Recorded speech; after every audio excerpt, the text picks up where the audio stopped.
Kidlat News Updates. Mga balita ngayon, isa patay sa bakbakan ng dalawang grupo sa SGA Bar. Padre de pamilya ng pinatay na mag-ina arestado matapos idawit ng suspect na car agent. Public auction sa 10 luxury vehicles ng mag-asawang Diskaya isasagawa sa February 11. Ako po si Cesar Soriano para ihatid ang nangungunang mga balita sa buong kapuluan.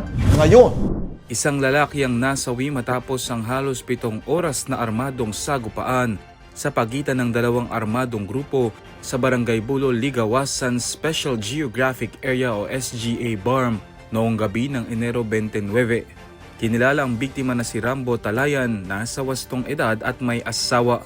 Nagsimula ang putukan bandang 9:35 PM sa pagitan ng grupo ni Commander Ismael Kulong Lidasan at Commander Makaalay Gyamil Takubungan na umano'y dulot ng rido o alitan ng mga pamilya. Bandang 5:30 AM ng Enero at 30, rumesponde ang pulisya at militar upang magsagawa ng investigasyon at tiyakin ang seguridad ng mga residente sa lugar. Itinuturing na ring suspect ang isang pulis sa pagpatay sa kanyang asawang si Police Senior Master Sergeant Dayan Marie Mollanido at 8 taong gulang na anak nilang si John Ismael.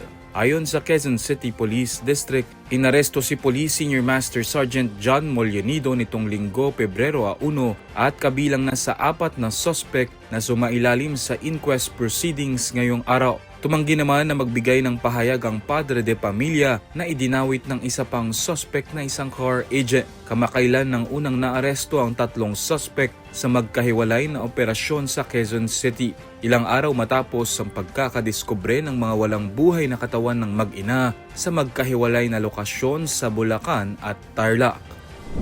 Maglulunsad ng panibagong public auction ng Bureau of Customs o BOC para sa mga nakumpiskang luxury vehicles na pag-aari ng mag-asawang Diskaya. Ayon sa BOC, isasagawa ang bidding para sa 10 mamahaling sasakyan sa Pebrero 11, ganap na alas 10 ng umaga sa tanggapan ng BOC sa Port of Manila. Bukas naman sa publiko ang public viewing mula Pebrero 5 hanggang 6 upang personal na masuri ng mga interesadong bidder ang mga sasakyan bago magsumite ng kanilang sealed bids.